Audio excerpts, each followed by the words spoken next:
Hello and welcome to this session for the English language on fill in the blanks. And we've been spending considerable amount of time on spot the error. So it's if you have missed the previous sessions, the archives are available. You can always go and check out. We've completed all the 24 error types, with example sentences for you to understand what you need to identify or how you need to approach the spot the error question. Being familiar with, okay, this can also be an error type, right? So that was the objective. We've covered that, so we're going to move on to other question types. In today's session, we start off with fill in the blanks, and then we're going to look at different question types like close passage, jumble sentences, reading comprehension, specific question types. So before we get started, quickly, if you've been part of the refresher sessions, that we've been conducting throughout the week, we have looked at, we specifically focus on either the daily tests or the subject tests or the weekly AIMs, right? And we review those questions. That's what we do.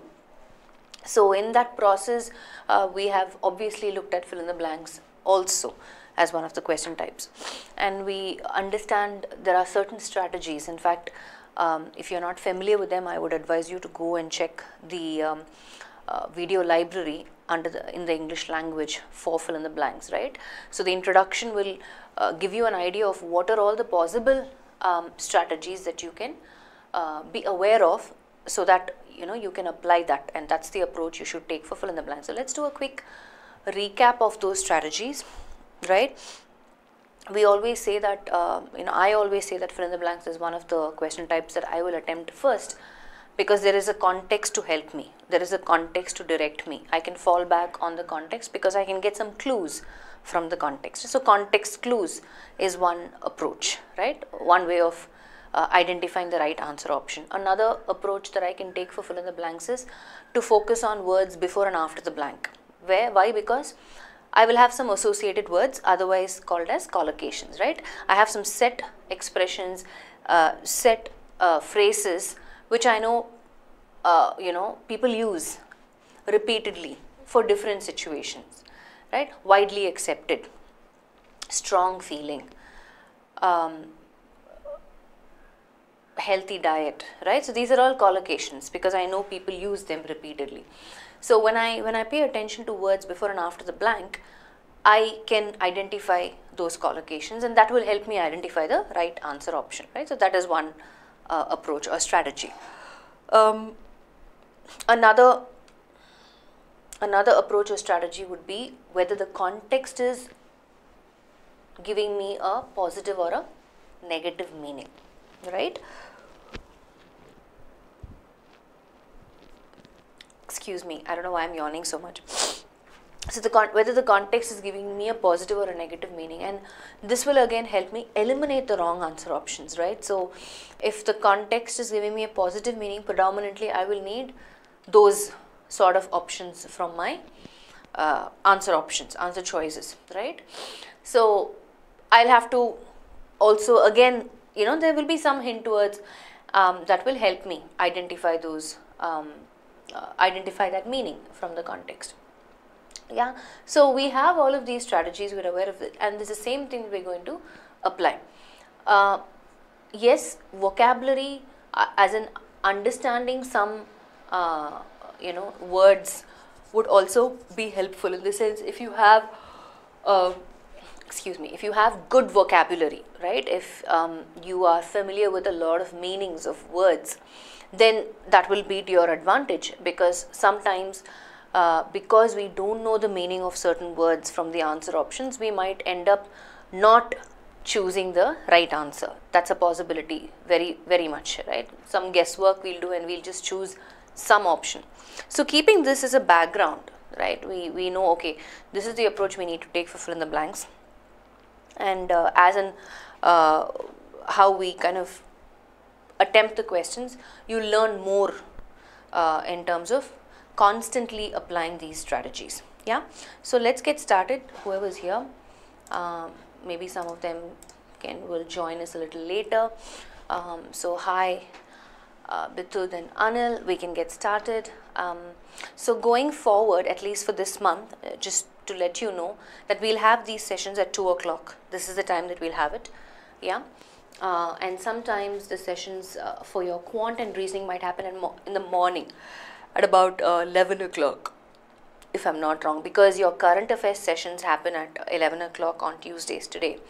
We've moved this to 2 o'clock. So just keeping you informed so that you don't miss out, or you're aware of, okay, this is what the timing is going to be at least for this month. If there are any changes, obviously we will notify you through an SMS. Yeah, so just keep that in mind, and we can get started. For today's session, let me project the first question.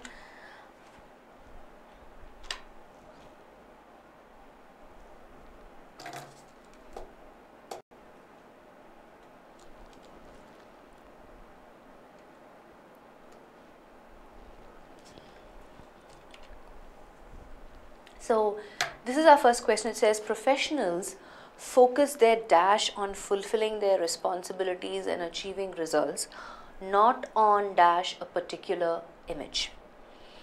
Yeah, and my options are option A, planning devising, option B, leadership attributing, option C, abilities contributing, option D, energies portraying, option E, skills obtaining. So I want you to recollect all the strategies that we just discussed right now. You can apply whatever strategy you want. You can either look at the words or phrases before the blank and see if there are any collocations, or after the blank. Yeah.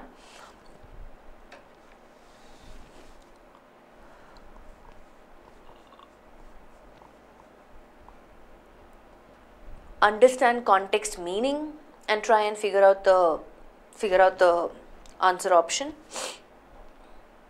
or look at whether the context is giving you a positive or a negative meaning. So based on all these strategies, you pick your answer and then we will brainstorm. So I'll give you about 10 seconds. Let's see if you're able to identify the answer.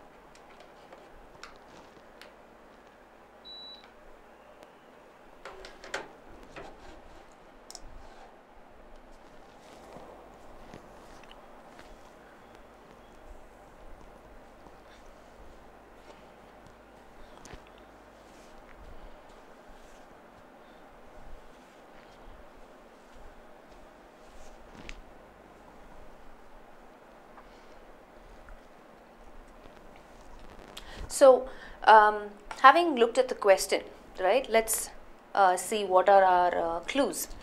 So it says professionals focus their dash on fulfilling their responsibilities. So something of theirs, they focus it on doing this, fulfilling their responsibilities and achieving results. So what can it be? Is it professionals focus their planning, leadership, abilities, energies, or skills? What I can eliminate quickly is definitely leadership, right? Professionals focus their leadership. Why? Because we can't say that all professionals are in that particular role of a leader, right? So it's kind of inappropriate or illogical. That's the first option that I will eliminate. Professionals focus their planning on fulfilling their responsibilities. No, what we're saying is you need to plan, definitely, right, to achieve some results. But what they're saying is something that they already have, something that is inherent. So planning cannot be that. So I will eliminate option A. I have to choose between C, D and E. Okay. So it's either you focus your ability, or you focus your energy, or you focus your skill. It can be either of these three options. So which means I'm going to move to the second blank and see if I can narrow the options a little more, because I already have three options that can fit blank 1. Let's move to blank 2. So it says professionals focus their abilities or energies or skills on fulfilling their responsibilities and achieving results, not on dash a particular image. Now for me, here image is a good clue word, right? Why? Because they're saying when I talk about an image, I'm talking about something that is pictorial, visual, right? So when I look at a professional, what I'm trying to see from them is they have certain whatever they are trying to channel to fulfill their responsibilities and achieve results, and they don't do something which is they don't express or dash a particular image. So we again talking about something that is what do I say, they're not taking in, but they are something that they are giving out, like projecting out, right? So I need a word that is bringing in that meaning of projecting something out, which is the particular image. So if I go back to my options, it says contributing, portraying and obtaining. What I can quickly eliminate is actually E, right? Because we're not talking about them getting something, we're talking about what are they projecting outwards. They are using something to fulfill responsibilities, achieve results, and not on dash a particular image. So they are not portraying, right? That's the right word in fact, not even contributing, but portraying. What is the meaning of portraying? Does anybody know? To portray means to present, to represent, to depict. Remember I said image is our clue word, right? You depict an image, you portray an image, yeah, you represent an image. So that's why even though abilities and skills can fit blank 1, what will not fit blank 2 is obtaining and contributing, right? So here, why again contributing is not the right fit? Because we're not talking about something specific here. We're talking generally, what do professionals do? What do? They focus their energy on fulfilling their responsibilities and achieving results, not on portraying a particular image. Are you following? So you will have to look at the context as a whole, right? Is it addressing a specific situation? Then probably I can say, okay, they are focusing their abilities on contributing towards something. But that's not what the context is saying. The context is very generic in meaning. The context says, this is what professionals do, boss. They focus their energies on fulfilling responsibilities. We don't know what responsibilities. Whatever their responsibilities are. Achieving results, we don't know, are they working on a particular task? We don't have that information. So it's a very generic statement, not on portraying a particular image. So option D is our right answer. Professionals focus their energies on fulfilling their responsibilities and achieving results, not on portraying, right? Like I said, image is our clue word. In terms of collocations, usually you portray an image, right? You depict an image.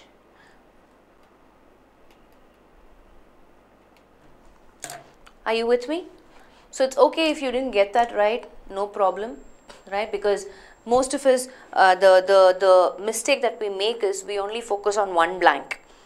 And we feel, okay, you know what, this could be the right fit, and we forget about the other blank. That's always the issue with double blanks. We need to make sure we pick the right word that fits both the blanks. Let's move on to our second question.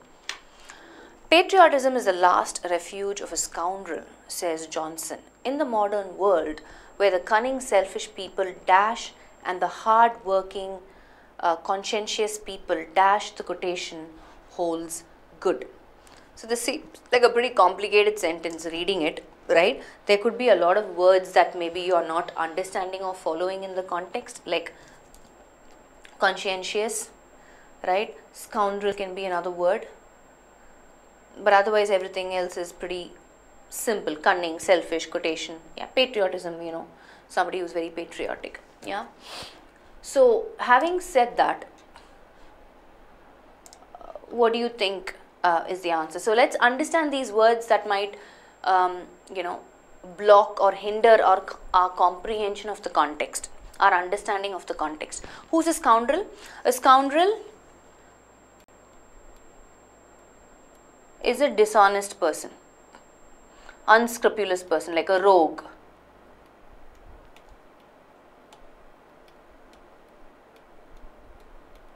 Yeah.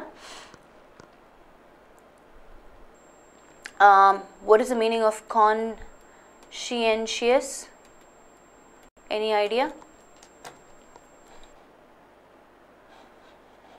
Have you heard that word before, or is it a completely new word and you have no idea at all?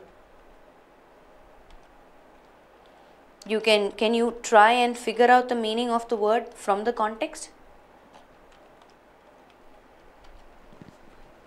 So conscientious means somebody, other synonyms I can think of is diligent,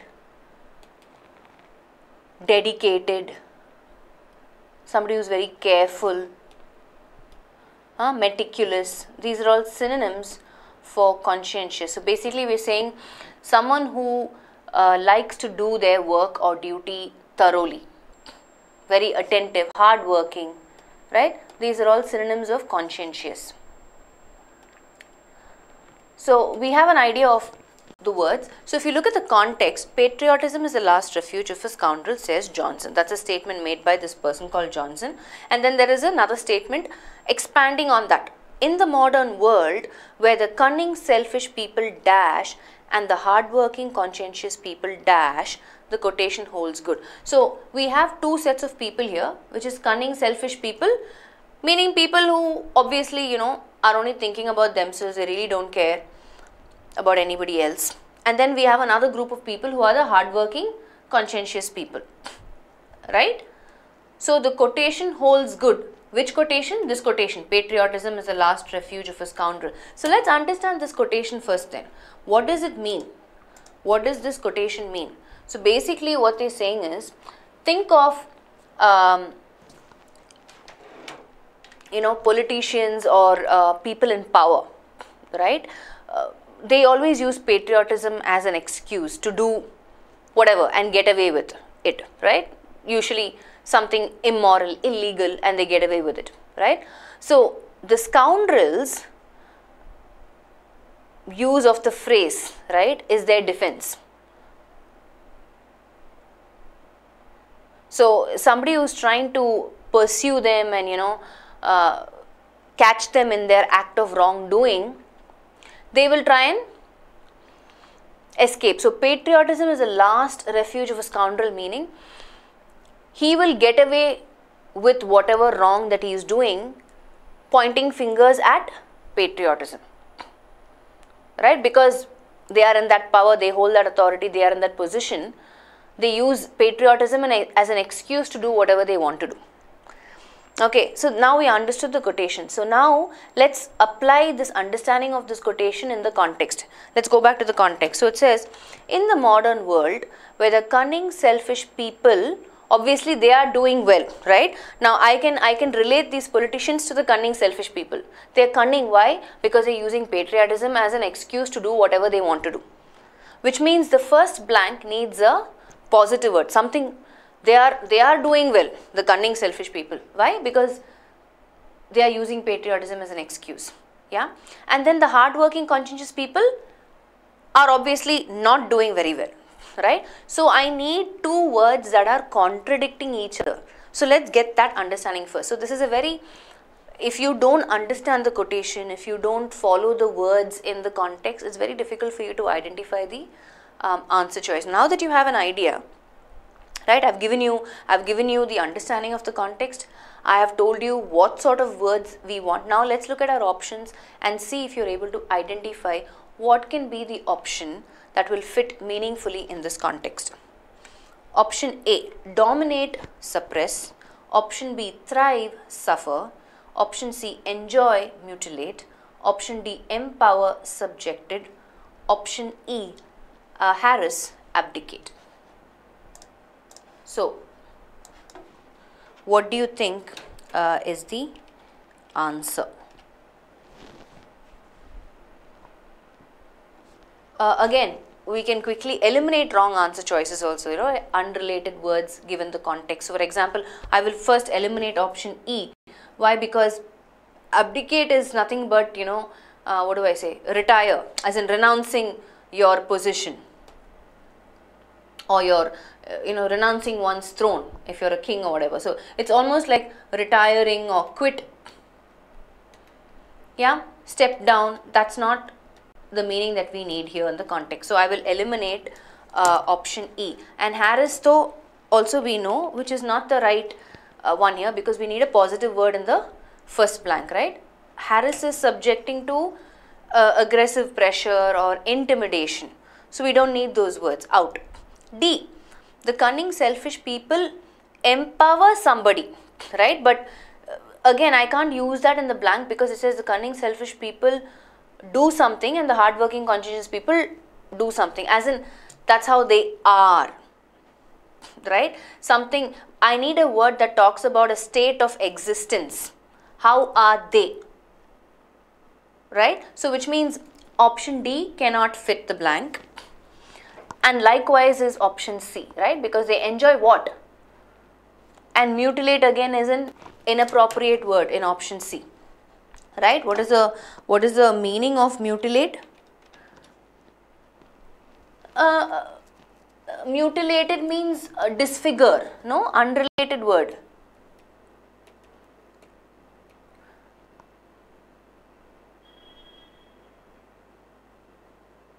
So this is not the meaning that I need, so I will eliminate option C. I need to, again, between option A and option B, the words that are bringing in the meaning of, this is how these cunning selfish people are, or this is how they survive, or this is how this hardworking conscientious people are, or this is how their living is option B, right? You might tend to choose or lean towards option A because option A also is like, dominate. If you look at it, it's not, I could say it's a powerful word, not necessarily a positive word, right? The cunning selfish people dominate whom? No.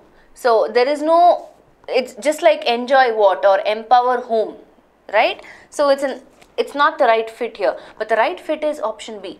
The cunning selfish people thrive, meaning they flourish, they exist. To prosper, thrive means to prosper or flourish. So they are doing well, the cunning selfish people thrive, whereas the hardworking conscientious people suffer. Right, so this is what it means. So basically what it says is, patriotism is the last refuge of a scoundrel, and this quotation holds good because the scoundrel will always escape punishment and thrive, whereas the hardworking conscientious people will continue to suffer. That's what it means, right?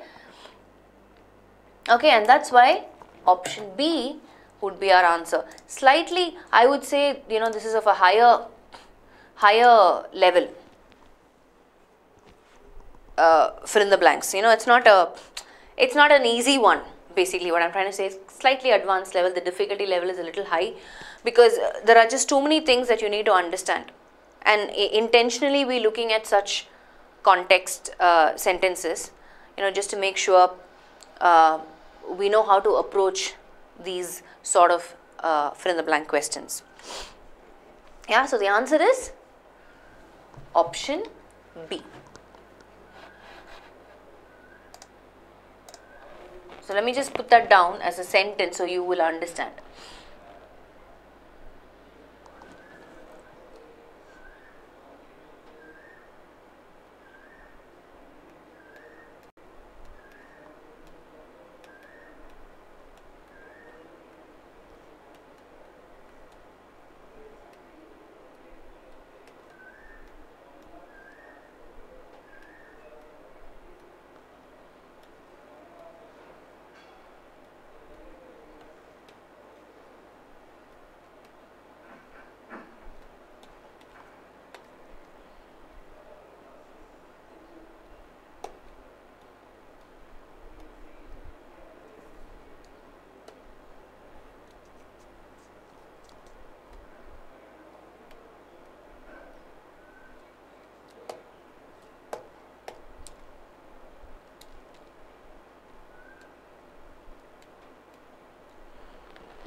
Okay, so just so you get this understanding, let's move to the next one.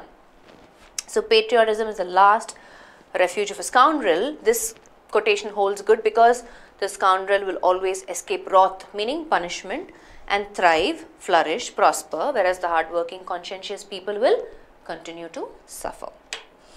Our next fill in the blank is, we must be rest assured that our sorrows, if any, are short-lived and a period of joy dash us. Such thinking will always maintain our dash and peace of mind. So it's a very easy context to follow, right? So basically what we're saying is,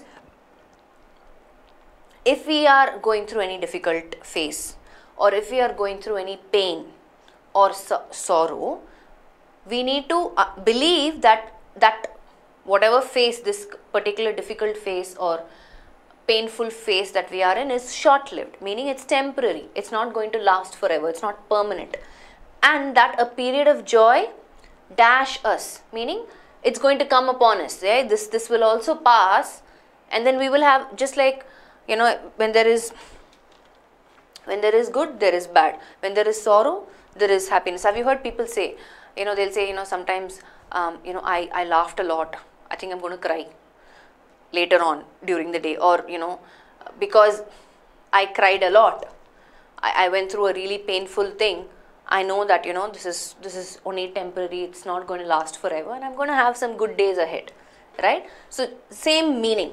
And then it says such thinking. So if we have that positive frame of mind, such thinking will maintain our dash and peace of mind. Now let's look at our options. Yeah. So having understood the context meaning, right, I need a word that brings in the meaning in the first blank as something is waiting for us. What is that? Period of joy. Why? Because whatever period of sorrow that we are in currently is only short-lived, which is meaning temporary.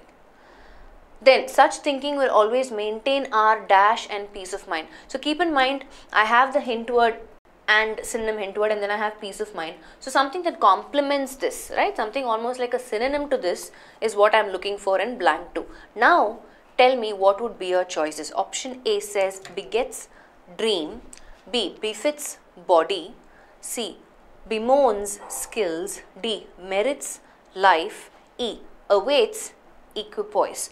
Now I am assuming some of these words in the given options are, you may not know the meaning. For example, let's just quickly look at all the meanings of these words. Okay, to beget something means what? To bring about.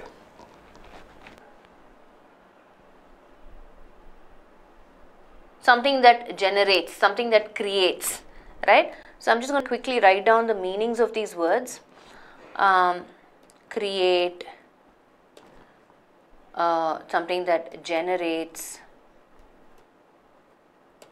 right? To bring about something.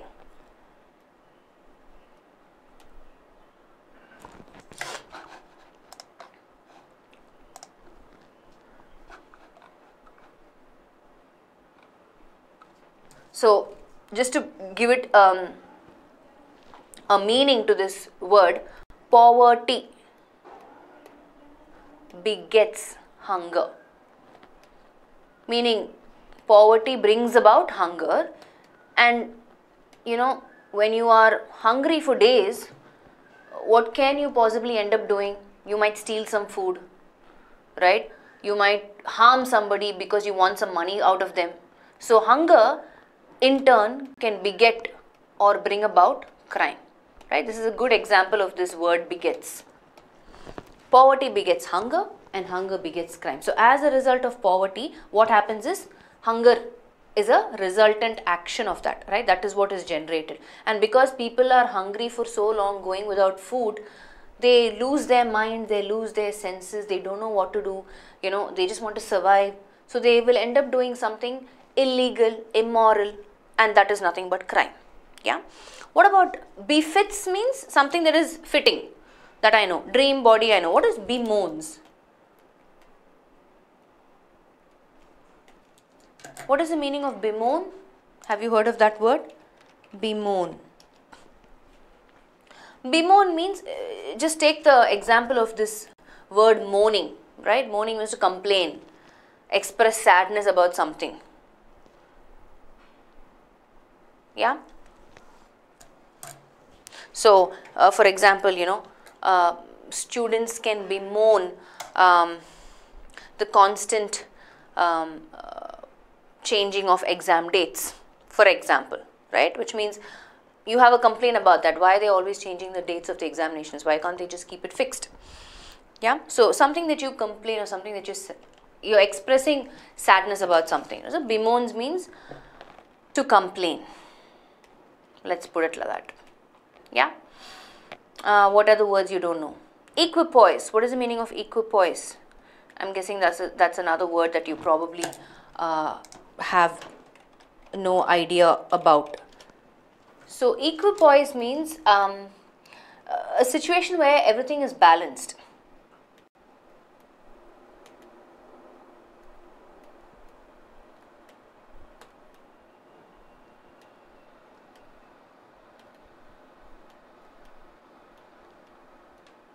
So just like how you said, Bitut, the last question, you did not know the meaning of thrive, and that's why it became difficult for you to choose the answer option. Likewise, this can also be a reason why you may not choose the right option. So let's quickly, now that we know the meaning of all the difficult words, let's go back to the context. Okay. Now let's look at what can we eliminate quickly, right? So we must be rest assured that our sorrows, if any, are short-lived, and period of joy dash us. Again, I will quickly eliminate A because begets is not the right word in the first blank, and then definitely not dream. Such thinking will always maintain our dream. This is illogical, right? Out. Second, befits. A period of joy befits is, just in case you didn't know the meaning of befits as well. I just told you, but to be suitable, right? When I say befits means something that is fitting, something that is suitable. So this again is not the right word choice for the first blank. So somebody came and said option B, body and peace of mind. Maybe you looked at body and mind and so you thought option B would fit, but unfortunately the first word does not fit our first blank. And a period of joy befits us? No. Incorrect. Like I said, the meaning that the first blank is talking about is something that is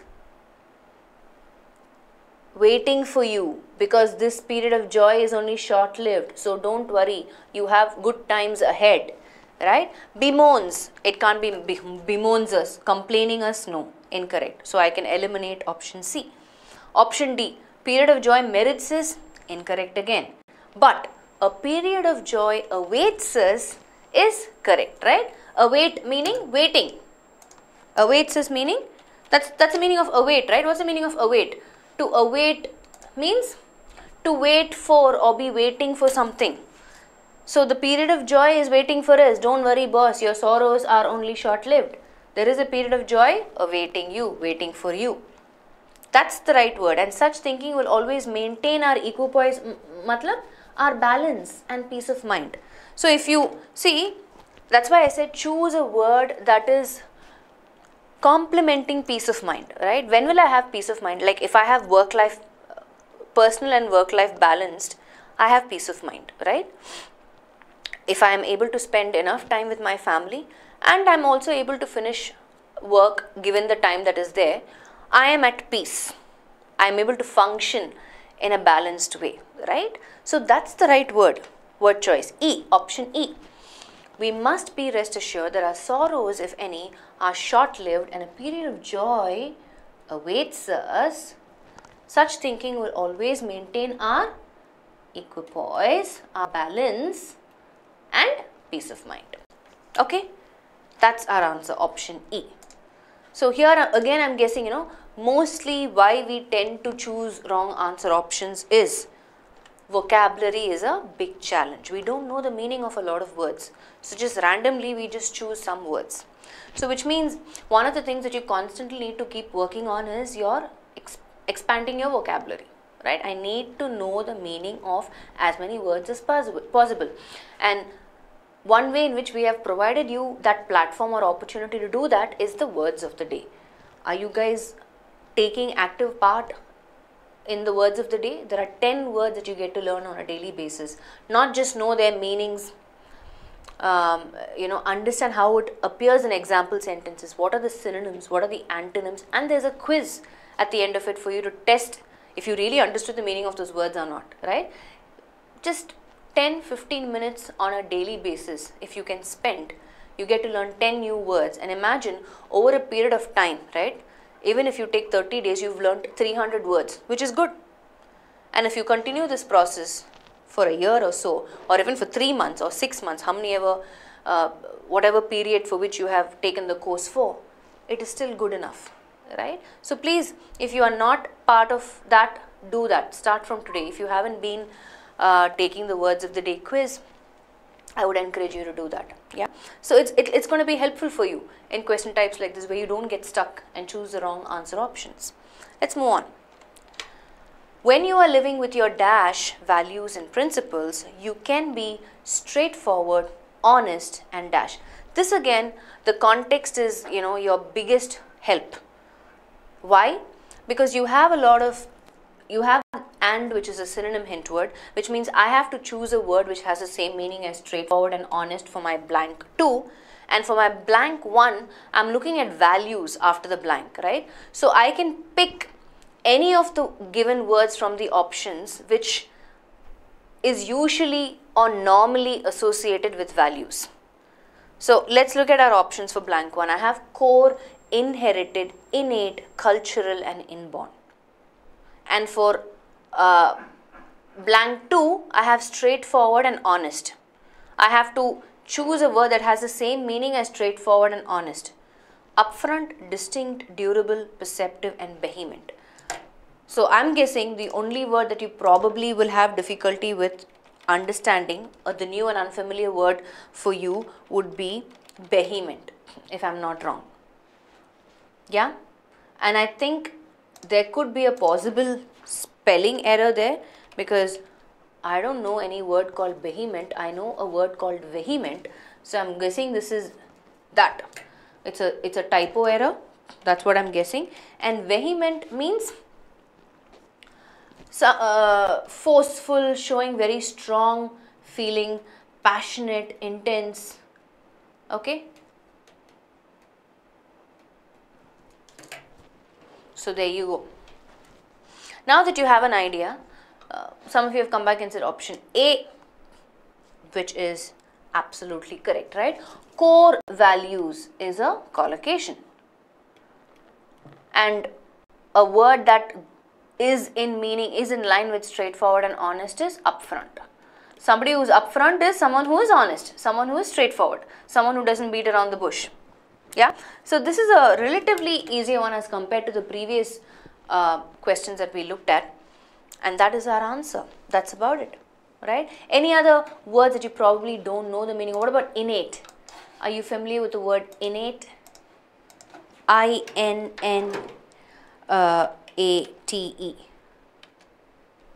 What do you think is the meaning of something that is innate? Means you were born with it, right? Not something that you acquired or learned. So something that is inherent. You were born with this, right? So, for example, you can be extremely, service-minded, right? Very, very helpful. Like you have that nature to serve people.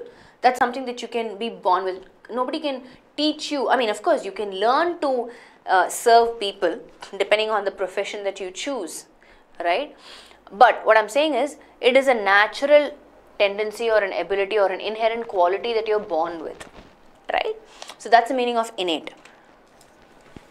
Let's put it down here. An ability you are born with. That's innate.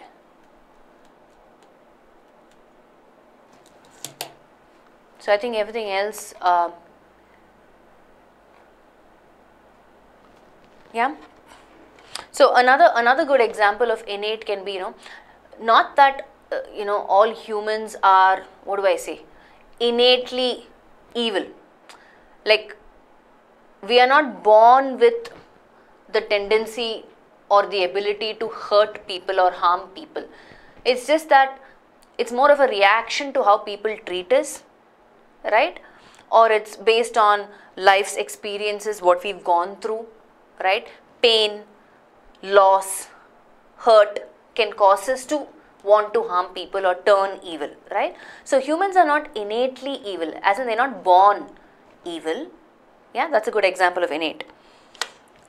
So now that you know, anyway, we figured out the answer, just so you understand the meaning of unfamiliar words. Let's move on to our next question. In the role of a counselor, you are an authority figure whose objective is to dash attentively and sensitively to employees who dash you with their feelings. So here again, it's important for you to understand the context meaning. So who is our subject? Counselor. What does the counselor do? What is the function of a counselor? What is the job of a counselor? What is the objective? Obviously, when you have your clients or your patients come to you, right, one of the most important thing for you to do is allow them to speak, right? How will you allow them to speak? When you don't interrupt or intervene and when you're paying attention to them, right? So I need a word that is complementing attentively and sensitively, which are my keywords. Something I'm doing attentively and sensitively. What is that? Right? I need a verb, action word. And what can I quickly eliminate? I can quickly eliminate option A, because option A has projects. Projects is not an projects again, you know. I mean, okay, there are two ways in which you can look at this word. Projects is a noun, but projects is a verb. But here, the counselor is not projecting anything onto their patient or person who comes to them, right? So again, another thing that I can quickly eliminate is B, manage. Is to manage attentively and sensitively to employees? No, incorrect. But option C, listen, makes sense, right? It makes logical sense.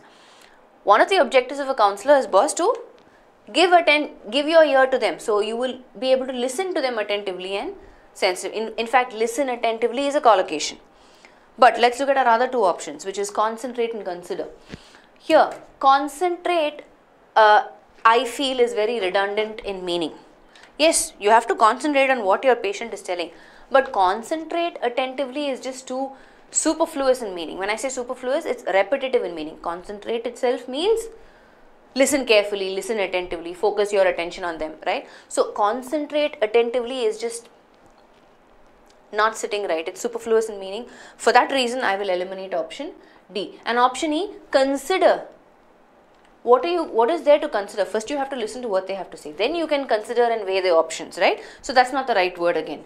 Option E. So that leaves us with option C. In the role of a counselor, you are an authority figure whose objective is to listen attentively and sensitively to employees who trust you with their feelings, right? They are exposing themselves, they are opening up to you, trusting you to be sensitive to their feelings and what they are going through, right? Without trust, people will not open up and tell you their story or what difficulty they are facing or what problem they are going through, right?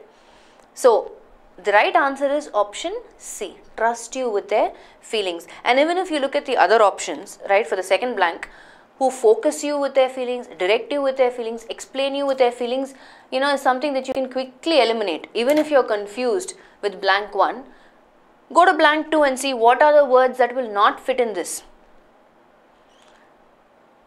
Believe you, yes, but because concentrate is repetitive in meaning, we are choosing C over D.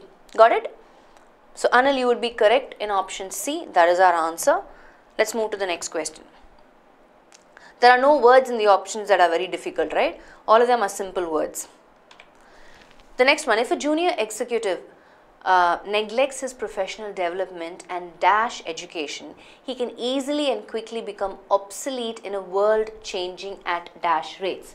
So the only word that is, you know, in the question that can pose as a, what do I say, block is obsolete. What is the meaning of obsolete? Something that is no longer in use,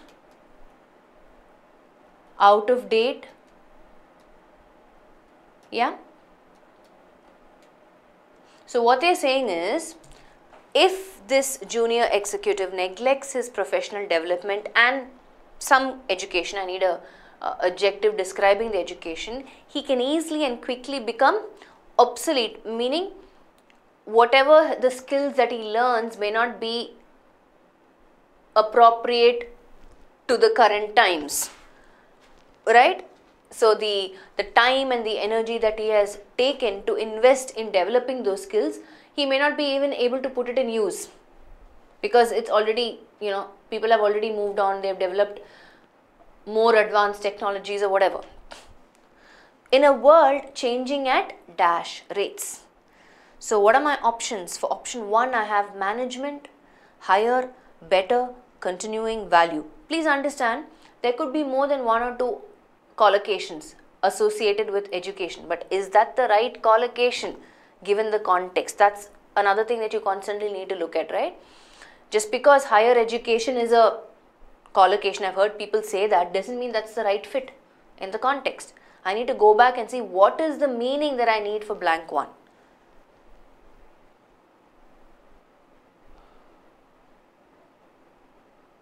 So keep in mind, the context is talking about, hey, you need to be, your education should be in such a way that whatever you learn now, you should be able to apply 10 years or even 15 years down the line.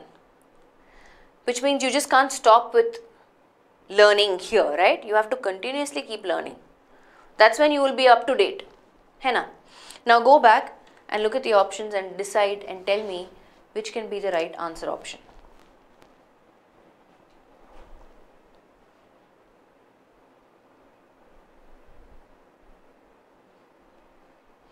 And I am also looking at what meaning do I need for the second blank? Something that is changing on a very fast pace, right?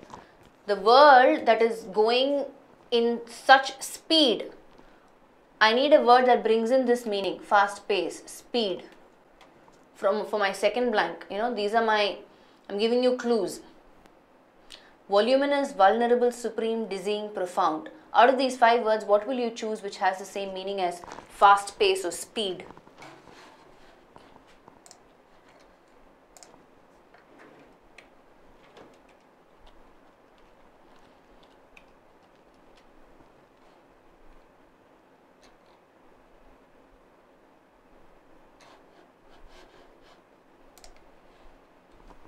Okay, so let's look at it. I'm going to go from the back. Okay, for my second blank, because I have quite a bit of collocations for my first blank. I have higher education, better education, continuing education, value education. All of these I've actually heard people say it, or I've read it somewhere. So I'm a little confused with blank 1. I'm going to focus on blank 2. In blank 2, I'm looking for a word that brings in the meaning of fast pace and speed. Voluminous, vulnerable, supreme, dizzying, profound. Out of these 5 words, the only word that shares the same meaning is dizzying. Right? In case you didn't know the meaning of this word, dizzying means very fast or confusing. So I can say, just to put this in context, the dizzying pace of political change in the country caught many people in surprise.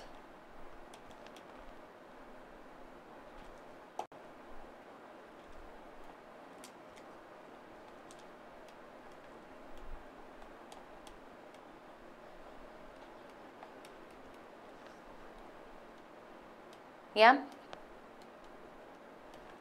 Are you following? So, the right option is option D. So, like I said, I even pointed this out as a hint for you. Unless and until you are continuously upskilling yourself or continuously learning, it's very difficult for you to keep up or keep in pace with the change, with the changing world. Yeah, so our answer is option D. If a junior executive neglects his professional development and continuing education, he can easily and quickly become obsolete in a world changing at dizzying rates. Okay, moving on. Any words that probably you don't know the meaning of before we move on? For example, profound means what? In option E, second blank. If I say something is very profound, what do I mean by that?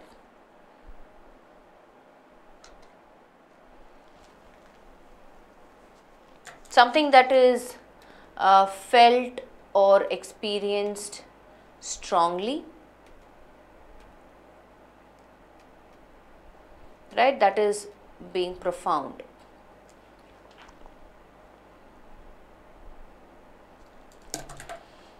Something that has a very strong impact, showing a clear and deep understanding of serious matters. That's being profound. Extreme. Yeah? I think every other word you know. Let's move on to our next fill in the blank.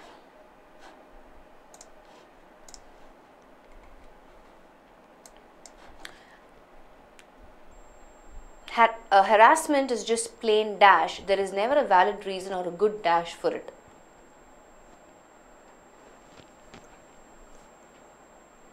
So again, I have my synonym hint word or, which means I am paying attention to the words before or, and obviously I need a word that is complementing the same meaning, right? A valid reason or a good dash. Valid means something that is genuine, something that is believable, something that is credible, something that is good. Likewise, I need a word that shares the same meaning as reason for the second blank. Harassment is just plain, obviously I need a negative word for the first blank, but if I look at my options, all my options are negative words: wrong, murder, falsehood, killing, offense. But then I need to apply logic, right? Is harassment murder, falsehood, killing, offense, or wrong? And also applying collocations. Plain is my clue. Plain, what goes with it? What have you heard people say usually along with plain? Think about it.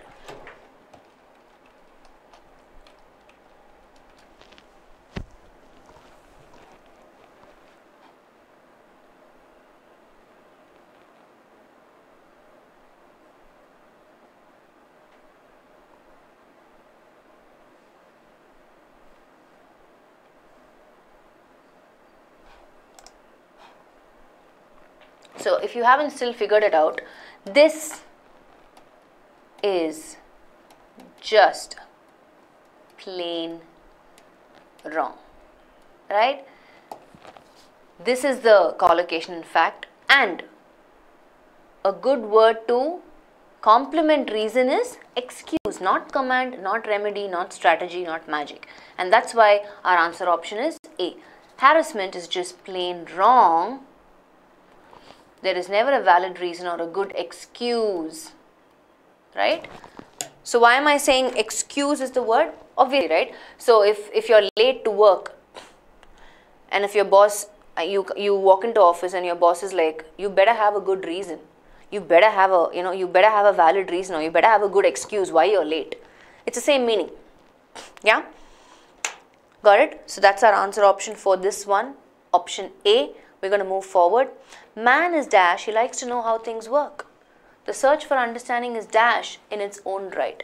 Man is dash. So I need a word, and then there is a sentence, obviously a word that describes man, and there is the next sentence is expanding on what that word can be. He likes to know how things work. So which means he's always wanting to understand how things work, right? What is that sort of a mind called? Somebody who wants to know everything. Look at my options. Option A, evolving, inquisitive, appreciative, curious, and social. So obviously it has to be, I can immediately eliminate option A, C and E because all those three words are not the right fit. Evolving, appreciative and social are incorrect. It either has to be inquisitive or curious. Both are the same meaning. Inquisitive means someone who is curious, someone who wants to know how things are done, how things work, how things function, right? So think about it and tell me, what do you think is the answer here?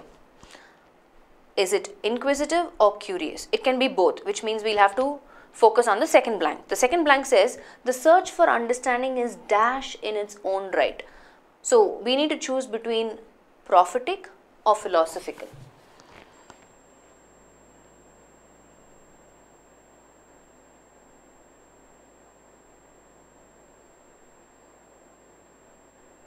So if I have to choose between prophetic and philosophical, the search for understanding. So man is curious, which means he wants to understand how things are done, how things function, how things come to be, how is this possible, which means he's constantly using reasoning, right, rational thinking, and that would be not prophetic but philosophical. It's not like he has some what do I say,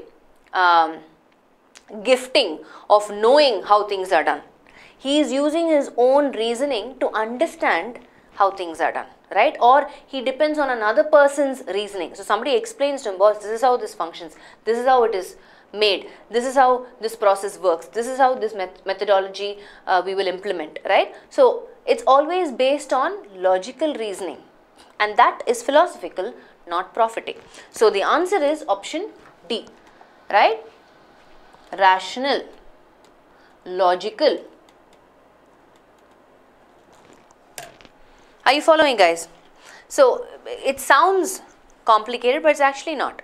So man, we know, is curious. How do we know that? The next sentence is explain. He likes to know how things work. So how does he understand how things work? The search for understanding is philosophical in its own right, not prophetic. Option D.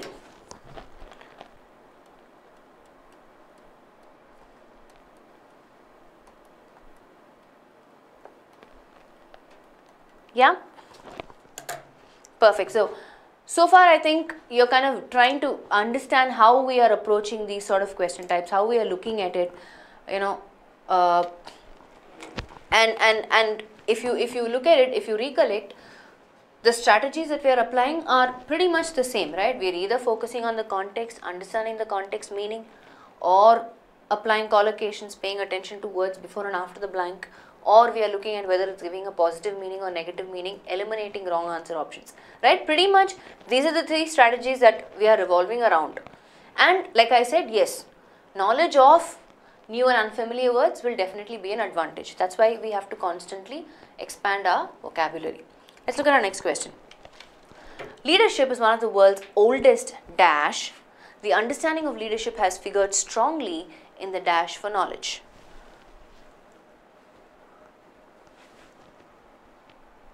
So my options for blank 1 is cultures, institutions, preoccupations, subjects, undertakings. We're talking about leadership here, that's the subject. The understanding of leadership has figured strongly in the dash for knowledge. Again, I am looking for a collocation which goes with of knowledge. I already know from my second blank options, which is desire, passion, quest, preference, conviction.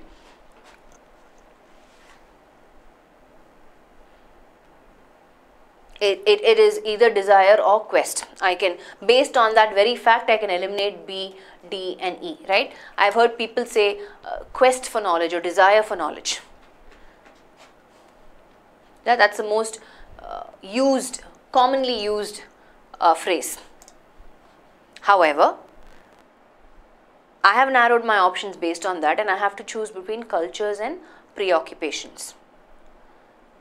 So is leadership a culture or a preoccupation?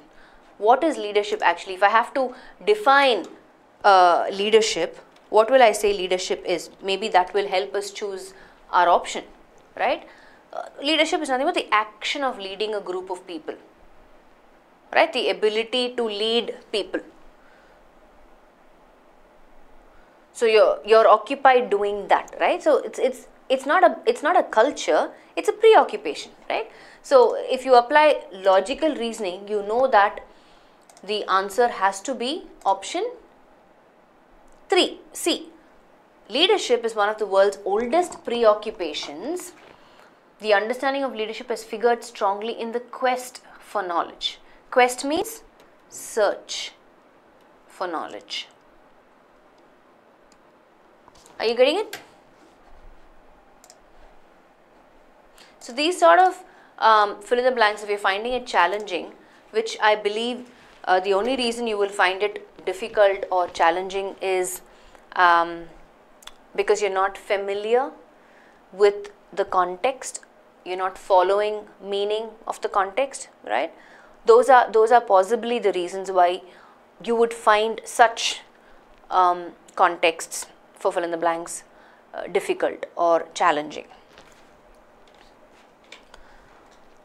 We move into the next one. Are dash to understand the process of learning, underlying behavior change are dash by the fact that any given behavior is determined jointly by many processes.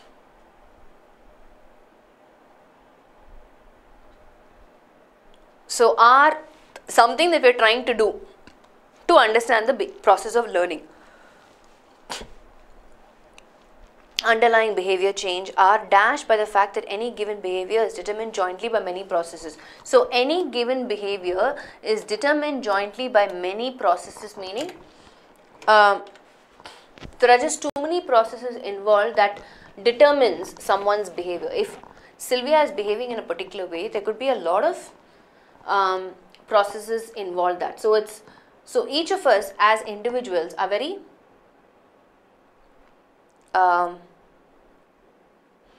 what do I say? What's the word?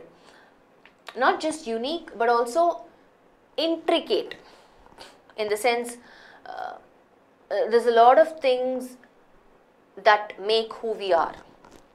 Yeah. So now, having understood some sort of a meaning for this context, let's look at our question and try and figure out what can be the right answer option here. So definitely, what can I eliminate first? I will eliminate option C and D. Our implications, our limitations to understand the process just doesn't make sense. Illogical, right? Why would you first limit yourself to understand something? Incorrect. Implication, to imply. Imply means this is what I am trying to say, but it may not be the right thing. So implication is something that is not obviously stated, but I'm implying it. That's again not the right word, no? Our implication to understand the process just doesn't make sense. So one of the first options that I will eliminate is option D and E. Our nature to understand, our scope to understand, our attempt to understand, all three can go. Which means I'm going to focus on blank 2. So the process of learning, underlying behavior change are determined by the fact that any given behavior is determined just doesn't make sense, redundant in meaning. I will eliminate A. I have to choose between B and E. Our scope to understand the process of learning, underlying behavior are preceded by the fact, no, why would preceded come? What is the meaning of preceded here? It just doesn't make sense, right? Illogical. To precede means come before in time. That any given behavior is determined jointly, again illogical, second blank out. So that leaves us with option E. Our attempt to understand the process of learning, underlying behavior change are complicated by the fact that any given behavior is determined jointly by many processes. So many processes being our clue word, right? It's difficult to understand one's behavior because it's just too complicated, because there are so many processes involved. Right, that's what the context is saying.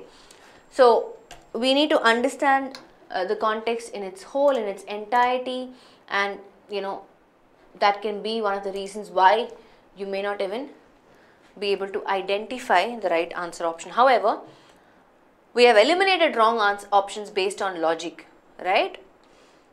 Definitely B and A in terms of the second blank, determined and preceded, and C and D though in terms of the first blank. Just doesn't make sense. So that leaves us with option E. So if you notice, one of the other things that you can constantly also apply is, even if you don't, what do I say, know the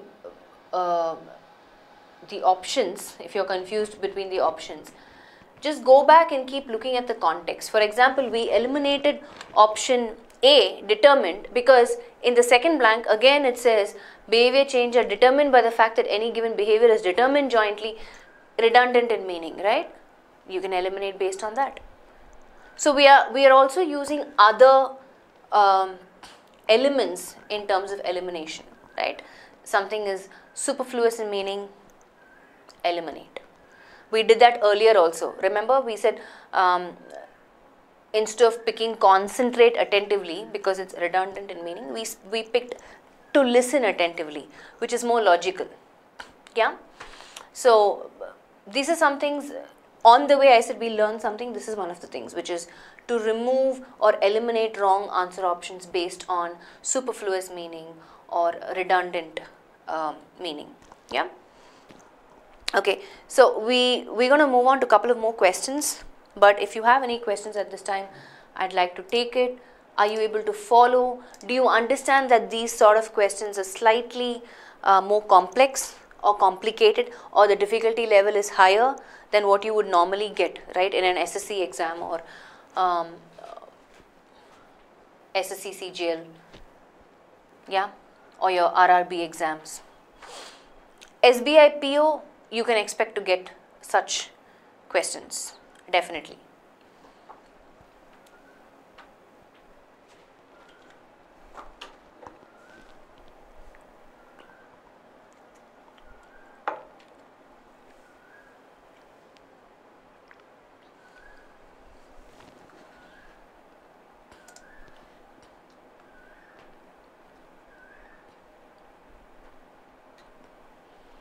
Okay, we're going to move forward. We're going to look at other questions. Yeah. In our village, herbs grow in dash, but there is a dash of palatable vegetables. So I'm guessing again, you may not know the meaning of this word palatable here. Palatable means very pleasant to taste, especially when we're talking about food and drink.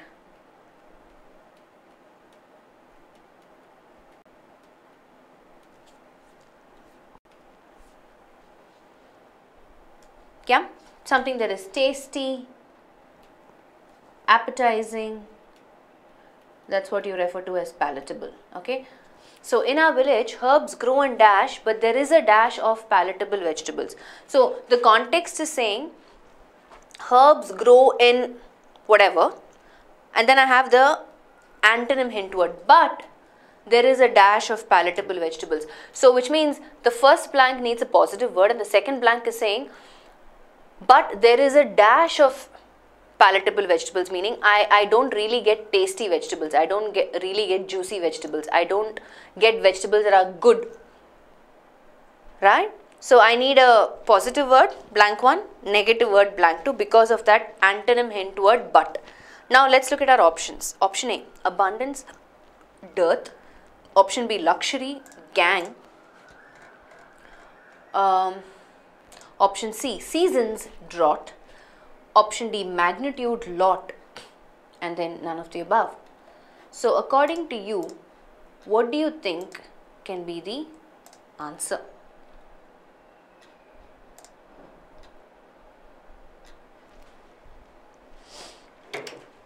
Think and tell me. This is not a very difficult one actually. So let's see if you're able to answer this one.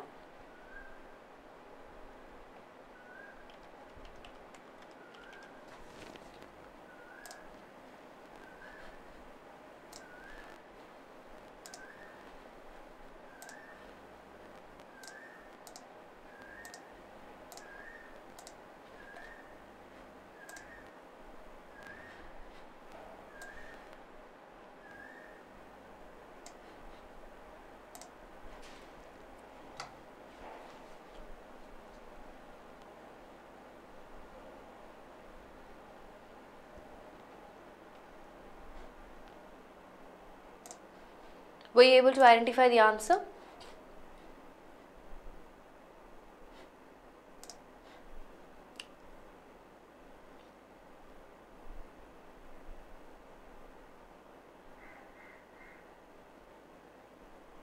So if you pay attention, in our village, herbs grow in abundance. Yes. Luxury, illogical.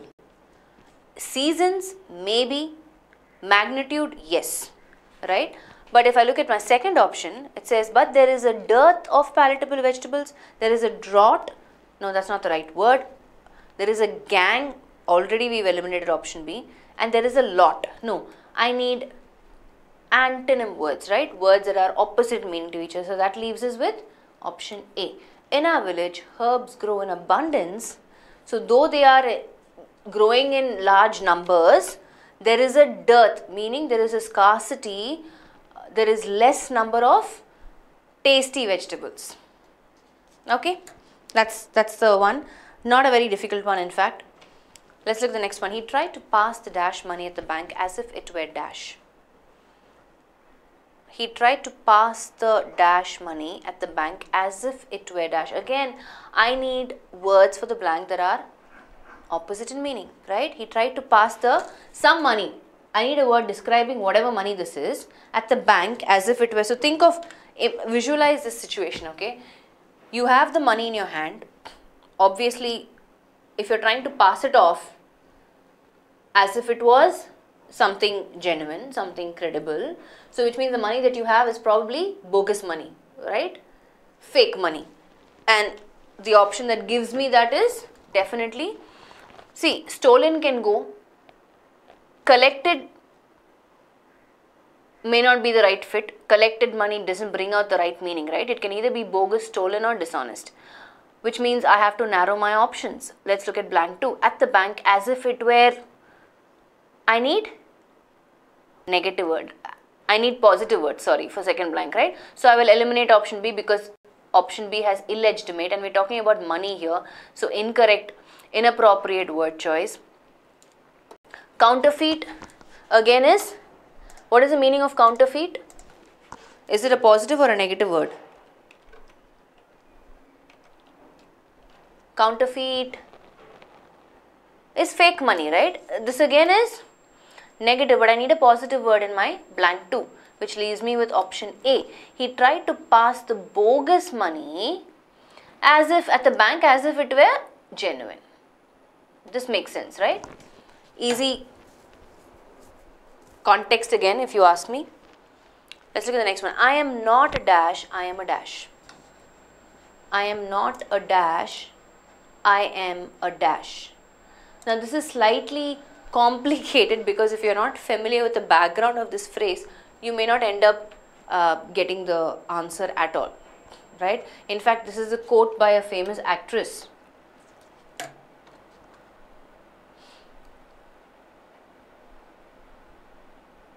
So I am not a, it's referring to, the first blank is referring to something that they were in the past, yeah, and something that they are no longer currently. So I am not a dash. So you're saying, this particular person may be famous only for things that they did in the past. Right now, they are not that, right? So maybe their profession or professional career is over, or it's come to a standstill. Yeah.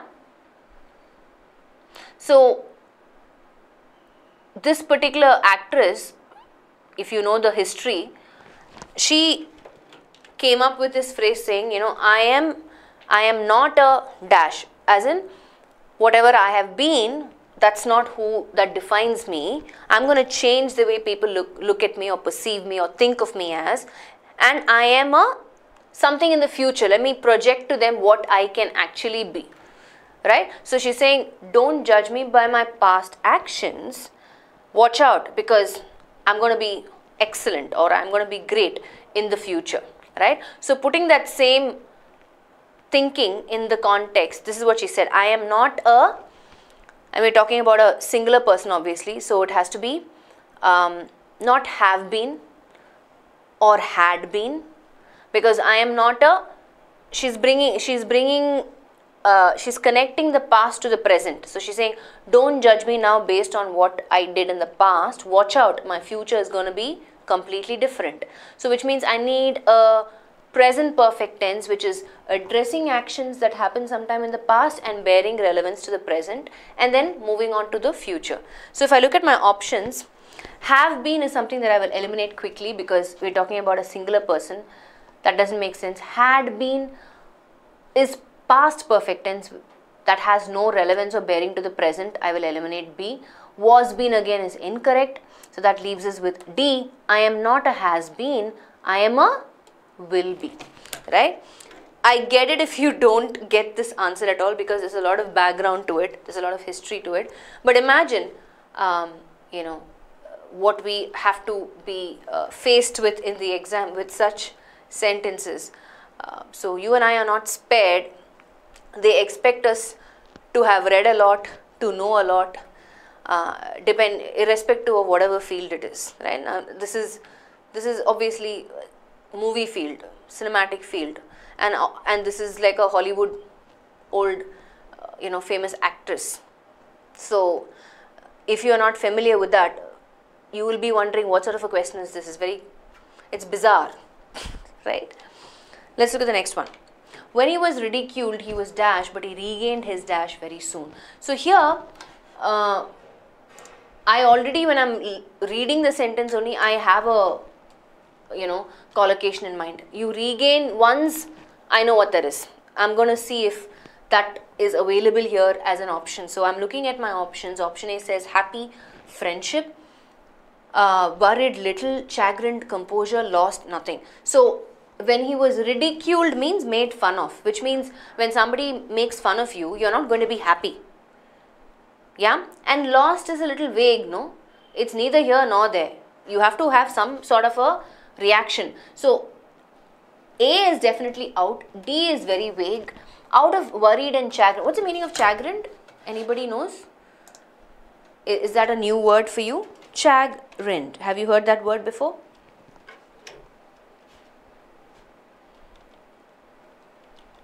So if someone chagrins you, which means, you know, again irritates you or annoys you. So when he was ridiculed, he was obviously, chagrined has different meanings. Either you can get annoyed, you can get irritated, you can, you know, you can get angry, right? All of these are perfect reactions when somebody makes fun of you. Hai na? So chagrined would be a closer bet to blank one, then worried. But look at my second blank. But he regained, but my antonym hint word, but he regained his little what? Doesn't make sense, no? It has to be composure. To regain one's composure is our collocation. What is the meaning of composure? Your bearing, the way you carry yourself, right? That's composure.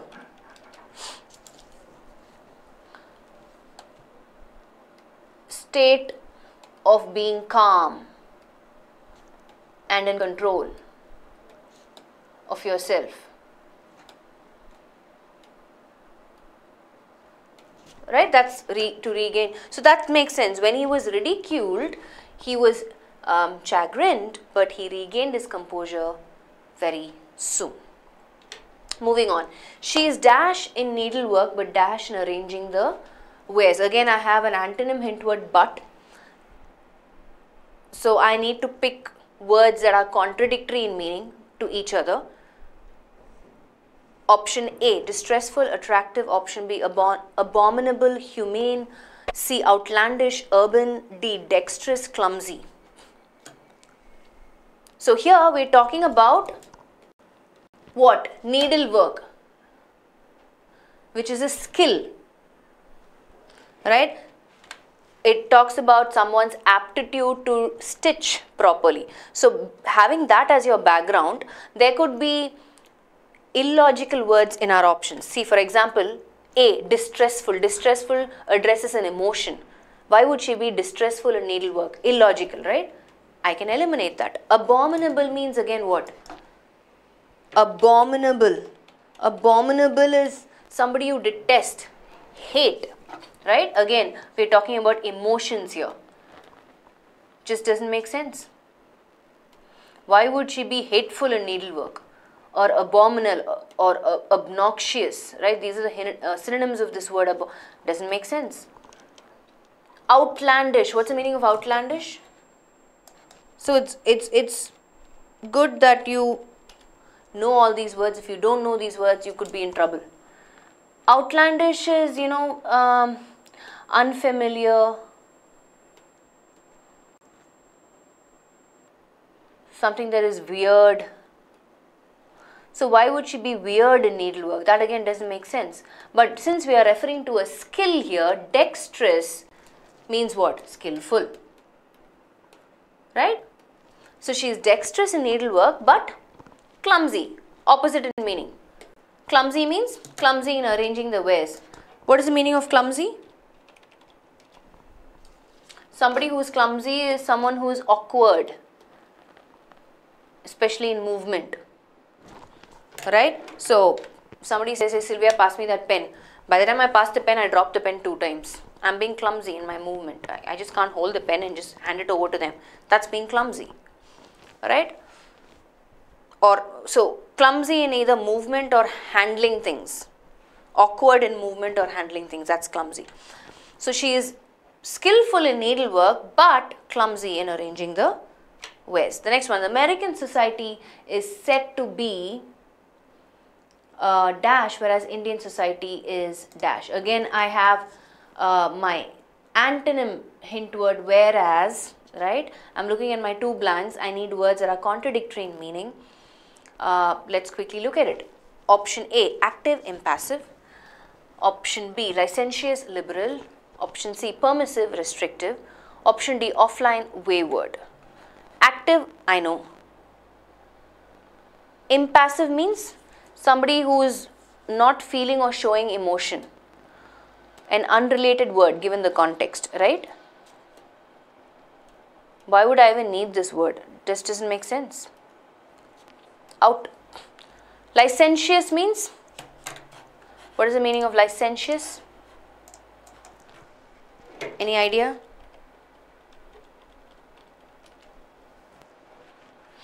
Licentious would mean impure,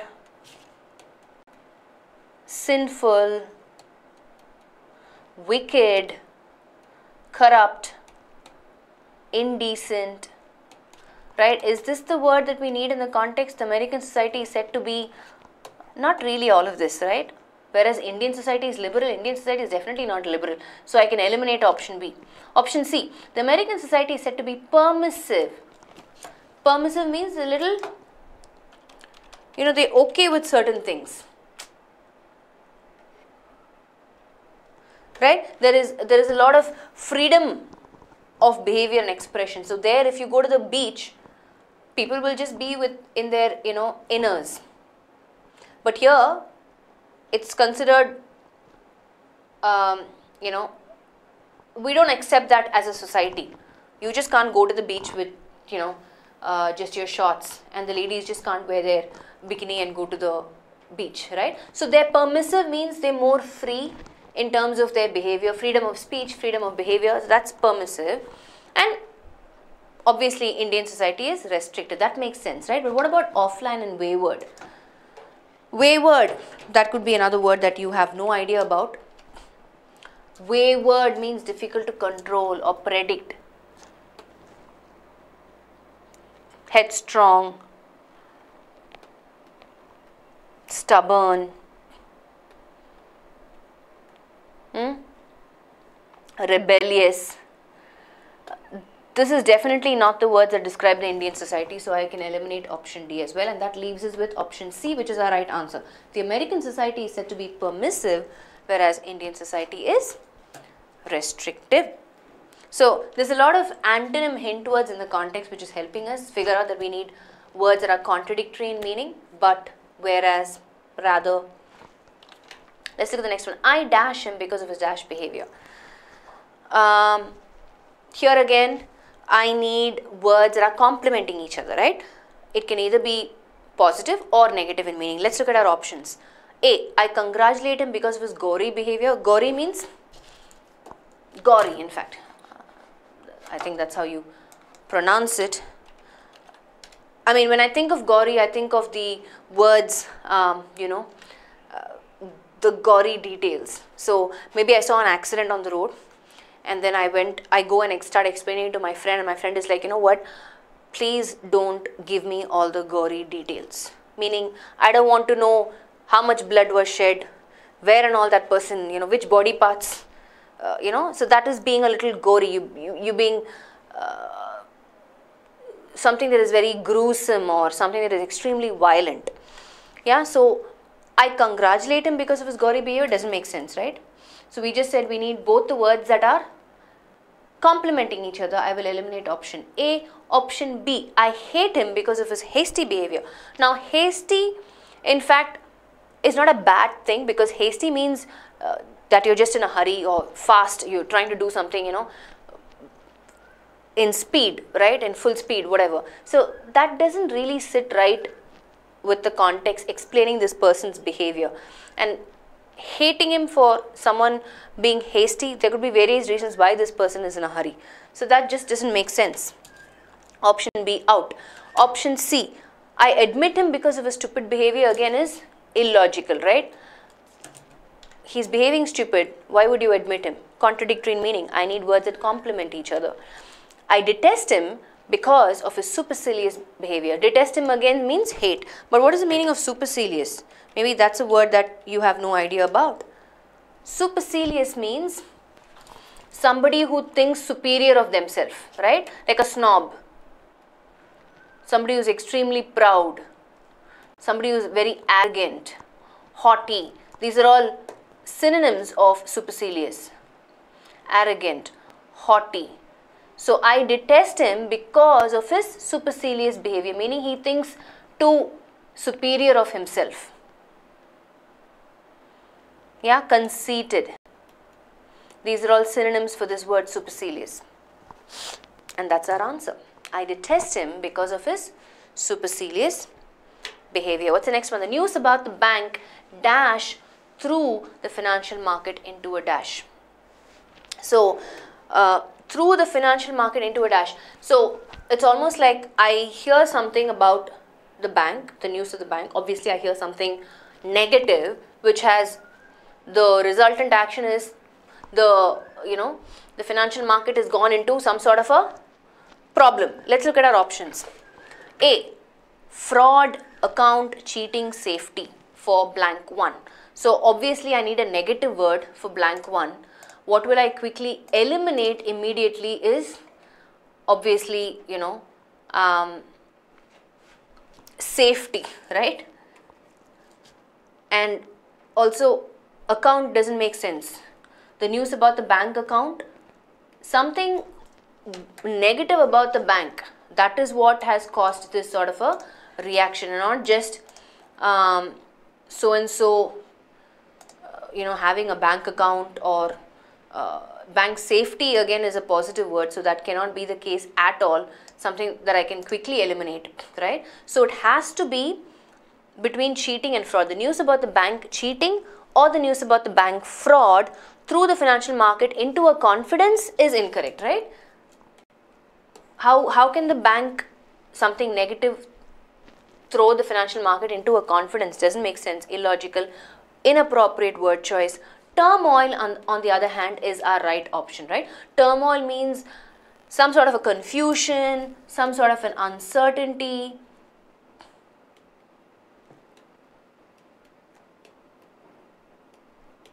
And some sort of a disturbance. So this is our answer. The news about the bank fraud through the financial market into a turmoil, into a state of confusion, into a state of great disturbance, into a state of uncertainty.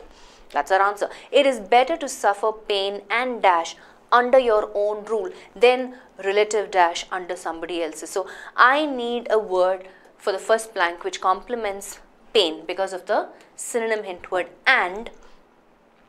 So understanding the context is pretty simple, right? It's not a very difficult context to follow. So from my options, what do I have? I have, for the first blank, I have poverty, loss, hurt, ache. In fact, all of those four might fit blank 1 because it's complementing pain. But what about blank 2? Under your own rule, then relative. What sort of a word, what meaning word that I need? I need a negative, I need a positive word, right? Because both these blanks have to contradict each other. It is better to suffer pain and dash under your own rule than is my antonym hint word, right? So whichever is not giving me a positive meaning, I will eliminate, which is injury, out. So it is better to suffer pain and hurt, yes, but under your own rule than relative injury, incorrect. It is better to suffer pain and poverty under your own rule than relative prosperity under somebody else's, maybe. It is better to suffer pain and loss under your own rule than relative safety under somebody else's. It is better to suffer pain and ache under your own rule than relative joy under somebody else's. So now for me, ache and joy are not the right fits in the context simply because of collocation, right?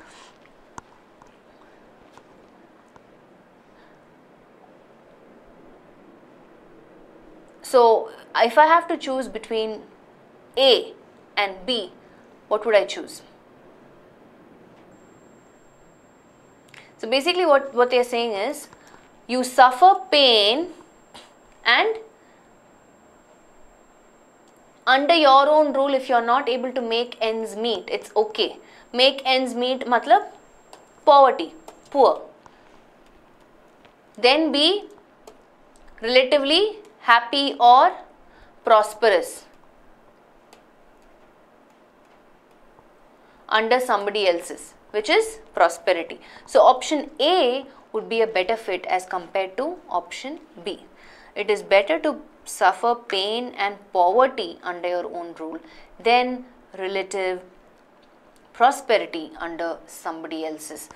Slightly tricky one, because until and unless, you might feel that you could lean more towards even option B and D. So in the exam, it's a very fine line between all these options, if you ask me, right? So for a question like this, if the options are too close in meaning and you just can't narrow down on anything, don't worry about it. You can skip it and move on, right? The objective is not to answer all the questions. The objective is to attempt all the questions, and we need to also constantly keep in mind negative marking. So we don't want to take the risk of identifying or choosing some answer option where we get negatively marked if it's incorrect. I think we have just a couple of more and then we'll be done. Or in fact, I think this will be the last question. Let's look at it. The two men, sorry, let me put the screen. The two men were very dash and rather looked the same, but had dash views on important aspects of life. The two men were very dash and rather looked the same. So I have a lot of clues, right? They look the same. I need a word that obviously brings in that meaning, which means what I can immediately eliminate is different. And even familiar just doesn't make sense. Familiar with each other is different to looking the same, right? So I will eliminate both these. The two men were very close. We're not talking about how well they know each other or they knew each other. So I can eliminate option A as well, and that only leaves us with B. The two men were very similar, looked the same meaning, right? But had our antonym hint word, diverse views, not wide but diverse, meaning different views on important aspects of life. So it has to be option B. Yeah. So that brings us to the end of this session, and just to quickly summarize, we've looked at kind of simple to advanced question levels here in the session. We've covered both those parameters right? I mean, the last couple of questions were relatively easier because there were a lot of antonym hint words and context clues in the context directing us to identify the right answer choices. And the first couple of example sentences that we saw is only because of vocabulary being a block. We did not know the meaning of a lot of words, right? So I want you to kind of register and recall these sort of, strategies that we've looked at for this session, and continue to practice, so you don't miss out on applying the right strategy or recollecting and applying the right approach when it comes to fill in the blanks. Yeah. So for those of you who are part of this session, I would encourage you to go and work on your word of the day if you're not doing that on a regular basis. And I will catch you guys tomorrow morning at 11 o'clock. We have our SBI PO mock exam refresher session. So be there, and we'll take it from there. Yeah. Thank you so much for participating, and I will see you guys tomorrow.